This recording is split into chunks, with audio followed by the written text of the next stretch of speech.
Suffering plagues our world. In its many forms, it affects us physically, psychologically, and emotionally. Whatever its manifestation, extended suffering can crush the body and spirit. Suffering falls on the just and the unjust. It afflicts innocent victims. This uncomfortable fact makes it difficult for us to reconcile such obvious unfairness with the existence or fairness of an intelligent divine being. Some are so disturbed by this state of affairs that they try to remedy the situation. They devote much of their energy to performing charitable works aimed at relieving undeserved suffering. They long to make the world a more just and equitable place to live. But commendable as these efforts are, good works don't solve the world's problems. It appears that our efforts to stop suffering at best only delay the inevitable. And nobody, it seems, has a believable explanation of why so much human misery persists. What is the answer? Why is suffering so indiscriminate? Why isn't it meted out to only those who deserve it? Why do the innocent suffer from actions and events they have no control over and often cannot foresee? Thinkers and philosophers have weighed in on the issue for years, but they have failed to provide a satisfying, rational answer. Those in pain, including many reading this booklet, need answers to their questions. The Bible view, realistic and encouraging. Let's examine the causes of suffering from a biblical perspective. God's Word is the key source that can help us discover the reasons people suffer. The biblical view of life is realistic and encouraging. The Bible explains why pain has always been with us and why it will remain, at least for a time. At the same time, the biblical view is also encouraging, especially when we expand our thinking to see life in terms of God's plan and His purpose for mankind. Jesus Christ tells us that His mission includes the offer to us of an abundant life, John 10:10. Psalm 16:11 tells us that at God's right hand are pleasures forevermore. The Bible also reveals how God will lighten our burdens and how relief will one day come to the whole world. It also tells us of a time even further beyond when suffering will completely disappear. But that is not the condition of humanity in our age. Jesus understood that suffering is an inextricable part of this physical life. He reminded His followers, "In this world you will have trouble," John 16:33, New International Version. Suffering won't go away yet. Suffering strikes rich and poor, religious and irreligious, small and great. In this life, virtually everyone will experience it. Disease and health problems seem to strike most people at some time or other. In centuries past, common diseases caused immense suffering, but in spite of advances in medical science that have greatly lengthened the average lifespan, we know we will still die. Rather than having our lives cut short by the killer diseases of earlier years, now many of us will expire at a greater age from such debilitating afflictions as cancer or heart disease. Many will lose their mental faculties long before their bodies wear out.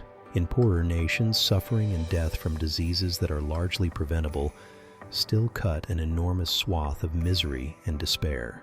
Barbarity is responsible for much mental and physical suffering. Nothing reduces man to brutal cruelty more quickly than war, and man is always fighting his fellow man. A few decades ago, historians Will and Ariel Durant wrote that in 3,421 years of recorded history, only 268 have seen no war. The Lessons of History, 1968, pars 81. War causes not only deaths and crippling injuries on the battlefield, but heartbreak, the destruction of families and poverty. It sows the seeds of enmities that last for centuries. Jesus prophesied that the period immediately before His return would see the greatest suffering of all time, much of it directly attributable to warfare. Matthew 24:6-22. After the terror of the wars of the first half of the 20th century and the worldwide disruption they engendered, mankind has enjoyed a moderate reprieve in the sense that wars since then have been regional rather than global. But nothing has changed in human nature that offers much enduring hope for the future. Where suffering is a constant, suffering exacts its greatest toll on people in poorer, backward countries. In many countries, people struggle simply to have enough to eat.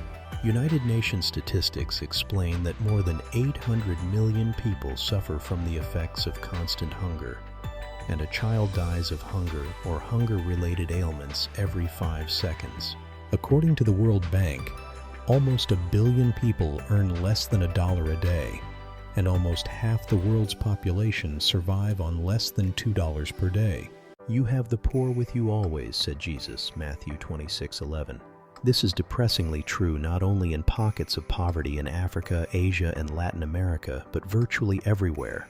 What makes the existence of the abject and underfed more tragic is that much of this kind of suffering is avoidable. Political ineptitude, corrupt leadership, war, and rapid population growth that outstrips food supplies fuel hunger and starvation. Inefficient farming methods and inadequate transportation and food delivery systems are factors that contribute to chronic shortages and man-made famines. Conditions beyond human control also play a part. Starvation and disease are problems that are going to get worse, even if short-term relief measures are successfully implemented. Jesus foretold a time of unprecedented trouble in the last days that will include widespread famine. He prophesied of famines, pestilences, and earthquakes in various places, Matthew 24:7. Pestilence, disease epidemics often accompanies famines. When destructive earthquakes strike, particularly in poor nations, a ravaged infrastructure prevents the flow of food into the afflicted areas. Disease and hunger soon take their deadly toll. Although wars make the headlines, the number of deaths from armed conflict is small compared with those who die from disease. According to some estimates, AIDS kills 10 times as many in Africa alone as die in wars worldwide. Mankind willfully spreads suffering.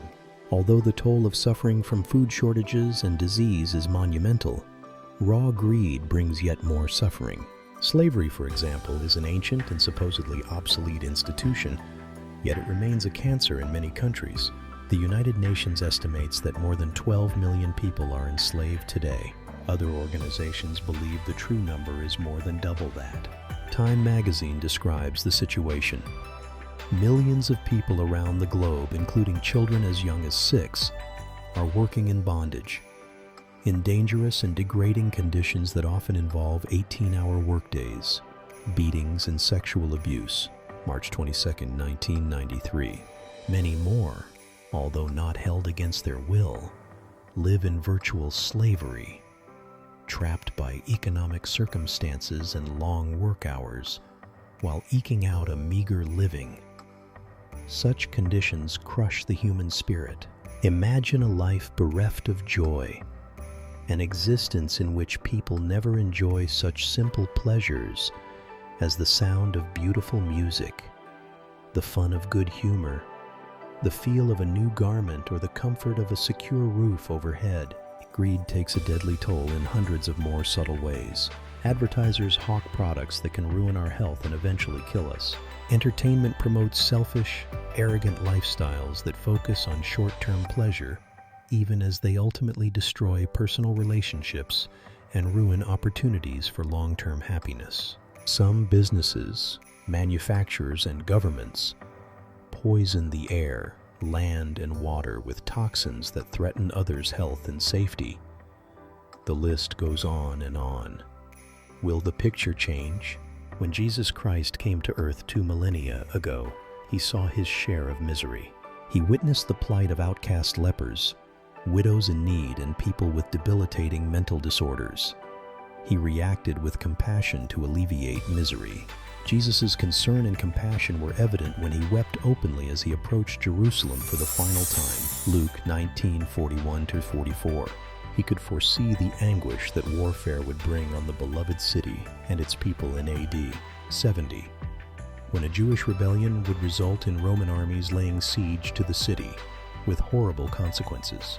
He proclaimed that part of his mission was to heal the brokenhearted, to proclaim liberty to the captives and recovery of sight to the blind, to set at liberty those who are oppressed.